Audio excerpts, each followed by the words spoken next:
আল্লাহ বলতেছেন, ও বান্দা, আমি যখন জাহান্নাম বানাইছি, মুসনাদ আহমদের হাদিস, আমি যখন জান্নাত বানাইছি, জান্নাত আর জাহান্নামের মাঝে একটু অহংকার প্রকাশ পাইছে।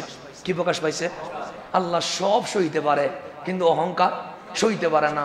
তো জাহান্নাম বলতেছে, মালিক, যত পাপী আছে, যত অপরাধী আছে, কত ঘুষখোর আছে, সুদখোর আছে, পয়সাওয়ালা আছে, ধনী আছে, এমপি আছে, মন্ত্রী আছে, রাষ্ট্রপতি আছে, সবগুলারে জাহান্নামে দিয়ে দাও।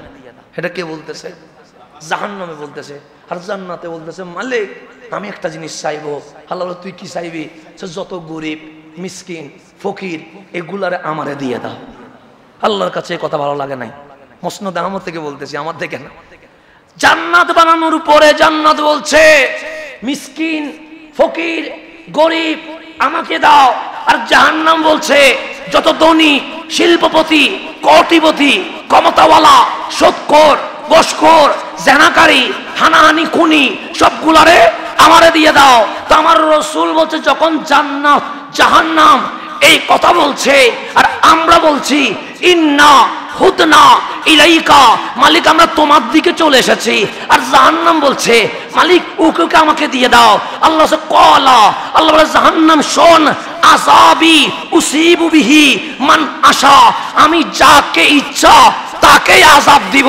তোর কথাই আমি কাউরে জাহান্নাম দিব না। তোর কথাই আমি কাউরে জাহান্নামের কথাই যদি জাহান্নাম দে, একজনও জান্নাতে যেতে পারবো না। জাহান্নাম যেভাবে ডিমান্ড করছে কার কাছে, সেইভাবে যদি আল্লাহ জাহান্নামে দেওয়া শুরু করে, না ইমাম সাহেবে যাইতে পারবে, না খতিব সাহেবে যাইতে পারবে। তো দুইজনে যখন যাইতে পারবে না, না মুসল্লি যাইতে পারবে। যখন মুসল্লি যাইতে পারবে না, না পরিবার যাইতে পারবে, কেউ তো যাইতে পারবে না। তো সবাই জাহান্নামের দরজার মধ্যে কি ধরতে হবে?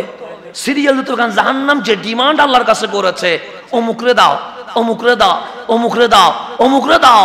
তা আল্লাহ বলে, জাহান্নাম তোরে বানাইছি, যাদের উপর আমি রাগ করছি তাদেরকে শাস্তি দেওয়ার জন্য, কিন্তু তুই যে ডিমান্ড করেছিস, অমুককে আযাব দিতে হবে, অমুককে আযাব দিতে হবে, অমুককে আযাব দিতে হবে, তোর কথায় আমি আযাব দিব না। আযাবি উসিবু বিহি মান আশা, আমি যাকে ইচ্ছা করব তাকে আযাব দিব, আর যাকে ইচ্ছা করব বিনা হিসেবে মাফ করে দিয়ে দিব। এরপর জান্নাতকে বলতেছে, জান্নাত তোরে কারে দিতাম? বলছে, মিসকিন, গরিব, ফকির, শুধু এগুলোরে দিবা, বাকি আর কাউরে দিবা না। আর কাউরে দিতে পারবে না, শুধু দিবে কারে? ফকির রে দিবা, মিসকিন রে দিবা, গরিব রে দিবা। তো যদি ফকির, মিসকিন, গরিব রে জান্নাত দে, সভাপতি হিসাবে যাইতে পারবে না? হ্যাঁ, পারবে না? পারবে না। কেন? উনি গরিবও না, মিসকিনও না, ফকিরও না। তাহলে উনি এক নম্বরে কোথায় চলে যাবে? জাহান্নামে চলে যাবে। সেক্রেটারি সাহেব জাহান্নামে চলে যাবে, অর্থ সচিব জাহান্নামে চলে যাবে। তো কমিটি যদি জাহান্নামে যায়, মুসল্লির কি অবস্থা হবে? তো সবগুলো তো জাহান্নামে যাবে। কেন? বলতেছে, মিসকিন, ফকির, গরিবে শুধু জান্নাতে যাইতে পারবে, এর বাইরে আর কেউ জান্নাতে যাইতে পারবে না। ডিমান্ড কার?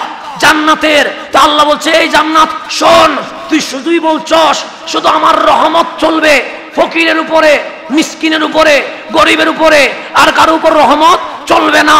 আল্লাহ সুবহানাহু রাহমাতি ওয়াসিয়াত কুল্লা শাইইন, এই জান্নাত শোন, আমার রহমত আমার প্রতিটা সৃষ্টিকে বেষ্টন করে আছে।